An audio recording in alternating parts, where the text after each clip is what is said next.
G'day guys, Mac with the Outer Circle, and today, the Outer Circle Guide to Games Workshop Costs and Pricing. Now, this is a video I've covered before. I've done it in many videos. In fact, if you look in the informative playlist, you'll find out it's actually spread out over about 8 or 9 videos over several years. What I've done is I've condensed all the information together into this single video right here. Hopefully what this means is that you, the person watching, can share this around or even get your own information, and everything will be in it and you'll understand where I'm coming from. The reason I've had to do this is because I still get a lot of comments from people, especially on the video I did with Arch Warhammer, which basically they're saying, oh no, but you haven't factored into this, shipping or taxes or anything like that when it comes to what it actually costs to produce the miniatures for the game we all know and love. So, with that in mind, I've created this. What we're going to do is look at a step-by-step process and try and break down the costs as best we can. There are certain things that I will just say right now, I don't know. Because it's pretty much impossible for anyone outside of the company to know it.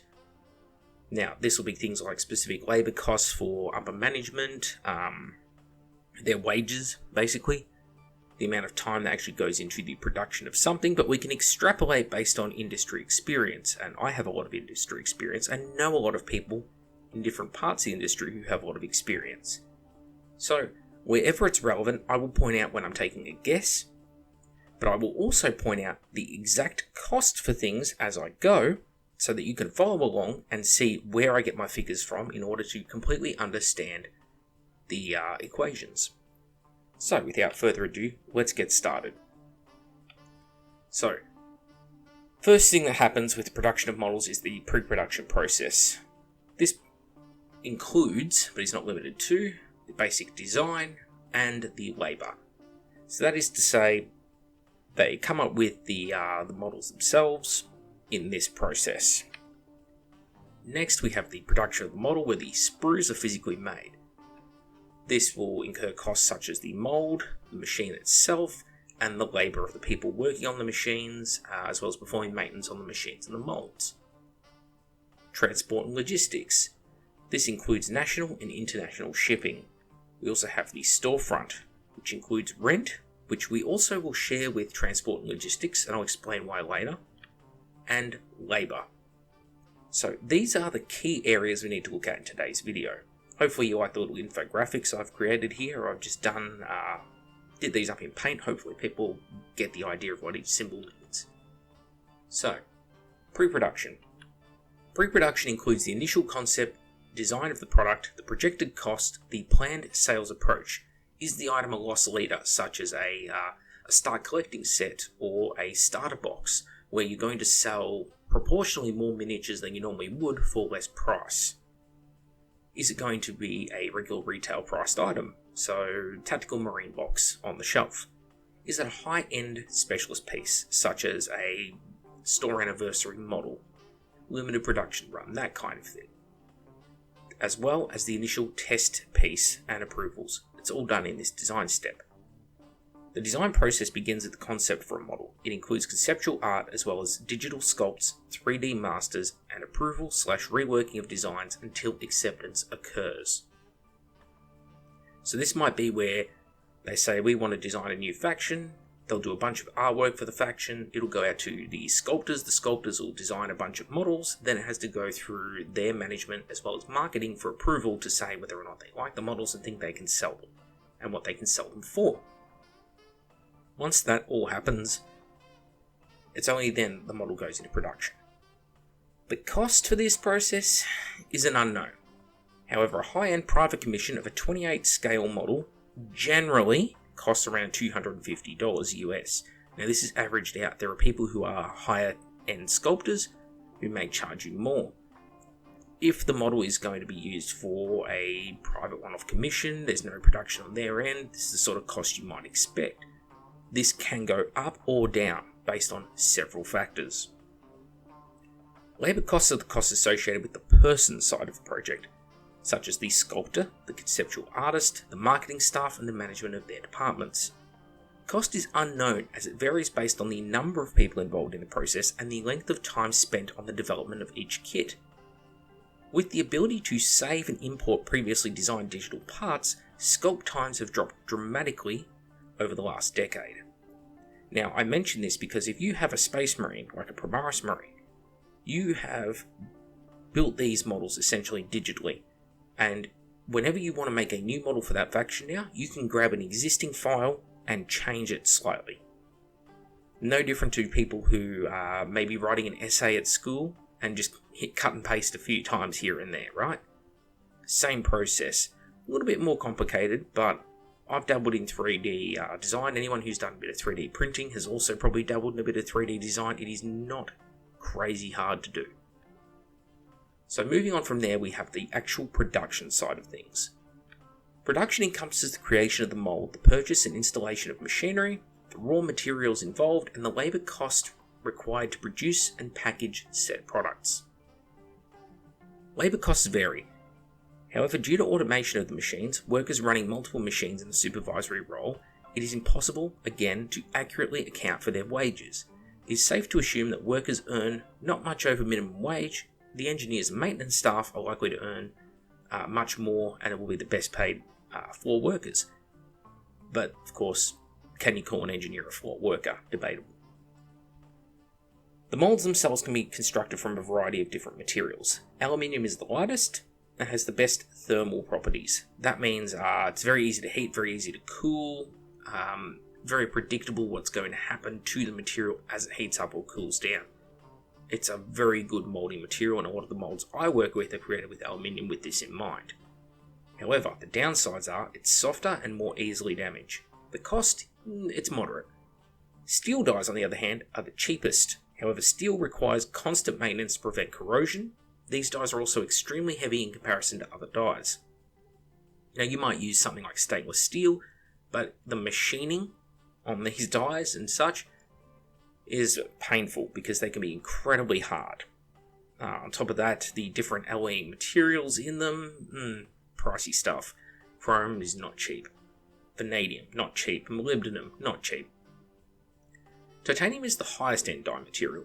It is extremely expensive due to the raw material costs and being hard to work with like high-end steels. It does, however, offer the best of both worlds. Being hard as steel, I've written steel, I do apologise for the typo there. Light like aluminium, and also requiring less care in the long run. The machine costs relate to the cost of the power to run it, the cost of materials it is using, and the cost of the initial machine. Now here I can start to give you some actual figures, because these are costs that anyone today can go out and find out for themselves.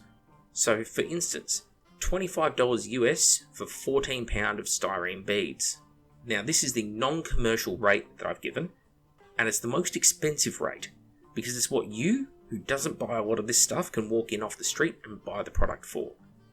The company, on the other hand, will get a massive discount because they'll be buying a lot. They'll be buying tons and tons of this material, and you'll probably find it'll go from $25 US for 14 pounds down to something like, I don't know, maybe $8 US for 14 pounds. Now, considering that an average tactical marine box contains approximately 100 grams of plastic, which equates to approximately 58 squads being produced from one bag. Yeah. Now, the cost of the machinery itself. For just $17,000 US, machinery can be bought at various rates, sizes, etc. For the application GW requires, a machine such as a Haida L series is perfectly adequate, and I'll show that to you in a moment. $7,000 US is also the rough working cost for the average extremely high-end small die. This, by the way, is an L series from Haida. This is the sort of machine that I would expect the products at Games Workshop to be made from.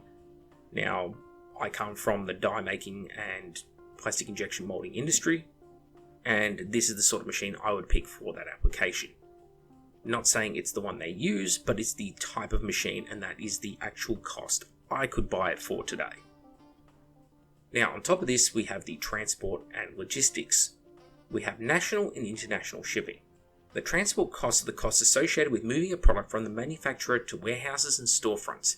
There is an obvious degree of overlap here, as some production sites can ship directly to the storefront, whilst other times shipping is done by road to a shipping company who will ocean freight an item. This item upon arrival then has to be further freighted to the local warehouse/storefronts. National shipping is actually more expensive at times than international shipping. For the cost, a low cost of $50 US per hour and a high cost of $100 US per hour to cover the cost associated with shipping within a country like mainland Australia. International shipping is based upon container units. A shipping container from the UK to Australia is currently 2,803 Australian dollars or 2,020 US dollars, and that is for a 40-foot shipping container. I've provided a little information here. If you want to find out the cost of a shipping container, for one, you can just Google it. I used moverdb.com, who freely provides container shipping costs, and it was the example I obviously used here. Now we have the storefront. The storefront is where the final transaction occurs. With an online sale, this can be directly shipped from the warehouse, and an in-person sale conducted at a hobby centre is what we think of as our normal storefronts. Rent varies from region to region. It could be $20,000 US per month to rent a decent sized facility in Sydney, Australia. If the facility has, however, owned by the company, the initial cost is higher to purchase the land and the building, but the cost over time is much lower as you're only paying for your insurance, utilities and rates for the site. Furthermore, you can rent out the facility or outright sell it in the future if you choose to move on, which will help you to recoup costs, and if the market has moved in your favour, you might even significantly profit on the sale of said warehouse. Games Workshop globally found renting space in malls to be too expensive in the Kirby era of the company. In order to cut costs, they moved their stores outside of the large shopping mall complexes, saving them in some cases 60% of the rental costs they used to occur. Labour is associated with the packing staff in the warehouse, as well as the local sales team at your store. Games Workshop wages are a guarded secret, which is generally known to be above minimum wage but not much more. Now the cost. Here's where we're going to get into some actual dollars figures, many of which I've provided, you may or may not have noticed throughout. So, we could guess that it's about $250 US to create one design. A simple design. It's going to cost us 43 cents per 100 grams of sprue, based on what we can buy the plastic for, and this is for individual, not commercial rates. It would be cheaper to buy it commercially, probably about a third of that. It's going to cost us $7,000 US per die. It's going to also cost us $17,000 US per machine. It's going to cost $75 US per hour for road freight and $2,000 US per shipping container. That's a lot of money right there, isn't it? $30,000. Well, the thing is, we need to break it down a little bit, and the way we do this is by looking at how many items are we making and how many are we shipping. So the first thing is the average production run is about 10,000 units, it seems, with Games Workshop. That's why so many things go sort of last chance to buy or disappear off their web store after a while. Once they've sold that many of that item, they're gone forever. Times where this may vary is something like a tactical marine squad, where it's going to sell a lot of that item and they're going to keep it in production for a very long time. And they will make that product, they'll make a batch of a certain amount every few months in order to keep the warehouses stocked. Now, with our road freight and our shipping, that's a different thing. Most road freight will only be about an hour to get from point A to point B. It could be higher. But the biggest thing here is how many boxes can you fit into a shipping container? Now, I've used the Tactical Marine box for size because it's a great little unit to measure with. Everyone knows what a Tactical Marine squad is, and I've used it throughout the previous examples. You can fit approximately 42,000 tactical squad sized units into one shipping container. Now, I've reduced the figure somewhat because, they'll be on pallets, there'll be packaging and wrapping, that kind of thing, that may bulk up these pallets extra. So I dropped it from the 42,930 that the shipping container calculators give, down to just 42,000. Now, this is in a situation where all the boxes are this size. Obviously, there will be some variance. Some might point out that, hey, a box like Indominus is huge, you can't fit 42,000 of those in a shipping container. No. But vice versa, if I was shipping a bunch of blister packs, well, I could fit 8 blister packs into the same space that one tactical squad box covers. So you win some, you lose some. I'm just using this as a singular example rather than trying to approximate the exact contents of a shipping container. Now, knowing these figures, we can now start to break it down. So our cost for the design, the cost of our die, plus the cost of the machine divided by our 10,000 units, plus the cost of the material per sprue. And that is going to give us a cost of $2.86 US cents per 100 gram sprue to produce it. Now, this does not include taxes or labour costs. Further to this, I can also then take our $2,000 US per shipping container and divide it by the amount of boxes I can approximately ship in that container, which gives us a shipping cost that's actually 5 cents. It is nothing because of the sheer quantity of items you can ship. And if you're trying to supply an entire continent or another country for a long period of time, this is how you're going to do it. You're going to come up with a whole bunch of stuff that, okay, we think we're going to sell a lot of this is what we're going to send you. And it only takes a few weeks to arrive by ship. It really isn't that long. 3 months is a long shipping time for ocean shipping. Ships these days are very efficient.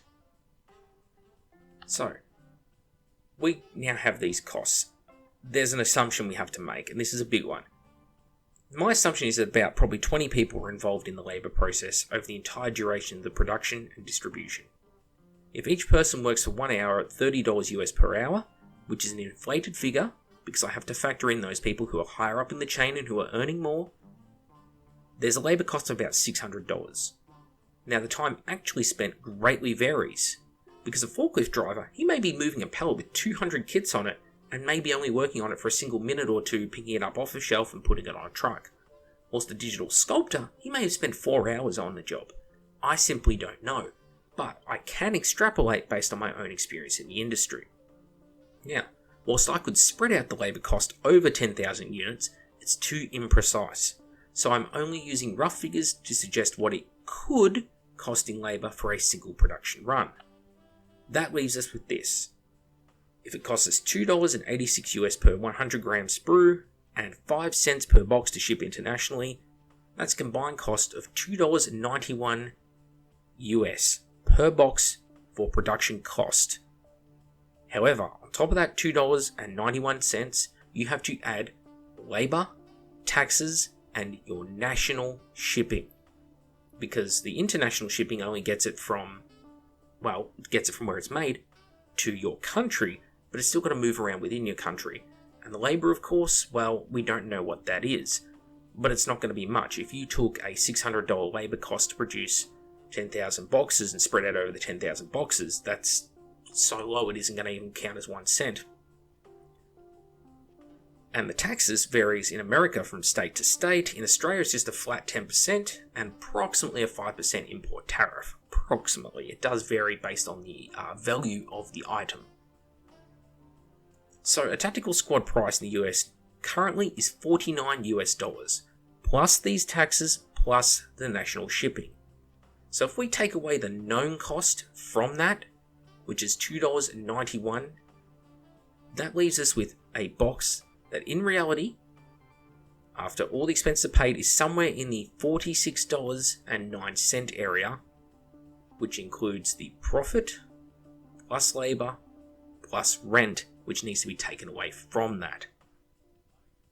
Now, knowing that labour is actually a very cheap commodity, spread out over the amount of units being sold, and knowing that rent, again, is a cheap commodity spread out over the number of units sold. If every single box in that production run was put into one warehouse that costs $30,000 a month to rent, that's $3 per box to rent a $30,000 warehouse for a month. That means that is $43.09 right there. Take away the labour, there's probably another 10 cents per box. You're probably looking at around $40 per box in profit. So that's what it actually costs to make a Games Workshop Citadel miniature plastic box set and deliver it to you. Now, is this perfect? No, but Every step of the way, I've tried to provide what it costs and given you examples how much the raw material is, what the machine it costs, that kind of thing. And do remember, this is over a 10,000 unit production run. It could be a higher run, it could be a lower run. Again, something like a Tactical Squad is going to sell a lot of models over its lifetime, whereas, say, Grombendil, the White Dwarf, is not. And so that's going to be a more expensive model. But also, you don't try and generally buy a plastic injection molding machine and pay it off with the first model kit it produces. It's just not a thing. So this is all stuff you've got to take into account. Anyway, I'm Mac with the Outer Circle. I hope this has been informative to you. This is not actually the subject I had planned for today. However, with the release of Archer's video and a lot of people stating things like, oh, you don't understand, taxes and shipping cost so much, I felt like I just had to get this out there. So people can look at it and say, oh geez, actually, shipping and taxes is nothing. Like a 10% tax on an item that's making $46 profit is nothing. That's $4. Not $4.60, but a $4.60 tax still means that, it's a lot of profit in there. Anyway, hopefully you understand where I'm heading with this. Hope you also enjoyed the different artwork I did for the background. Obviously, it was very simplified, kind of like a military history visualized style. If people like it, let me know. If not, I'll try and do something different in the future. Anyway, I'm Mac with the Outer Circle. Thank you all for watching, and I'll see you all next time.